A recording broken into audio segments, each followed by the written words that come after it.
ধ্বংসস্তূপের পাশে বসে আছেন এক মা, কোলে নিথর হয়ে আছে তার সন্তান। রক্তে ভেজা মুখটা যেন ঘুমিয়ে আছে, মায়ের চোখে অশ্রু, মুখে আল্লাহর নাম। এক তরুণ সাংবাদিক এগিয়ে এসে জিজ্ঞেস করলো, আপা, আমি ক্ষমা চেয়ে নিচ্ছি, কিন্তু এই কঠিন মুহূর্তে আপনি কি ভাবছেন?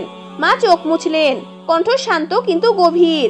এই সন্তানকে আমি 9 মাস পেটে ধারণ করেছি, বুকের দুধ খাইয়েছি, আদর করে নাম ধরে ডেকেছি। আজ সে চলে গেল শহীদ হয়ে। আমি কাঁদছি ঠিকই, কিন্তু হাহাকার করছি না, কারণ আমার সন্তান তো রব্বুল আলামিনের কাছে ফিরে গেছে। সাংবাদিক অবাক হয়ে বলল, আপনি এত দৃঢ়ভাবে কিভাবে বলছেন? আপনি কি নিশ্চিত সে জান্নাতে যাবে?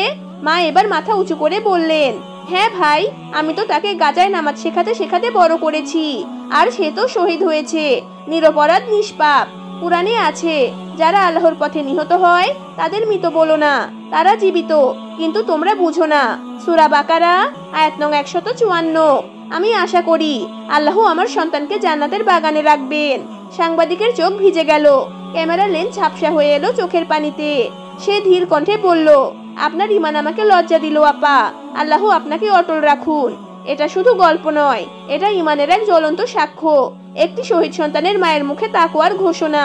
ভিডিও দেখুন, ভালো লাগলে লাইক কমেন্ট শেয়ার করুন, যেন মানুষের অন্তরে ঈমান জাগে, তাকওয়া বাড়ে, শহীদের মর্যাদা বুঝে।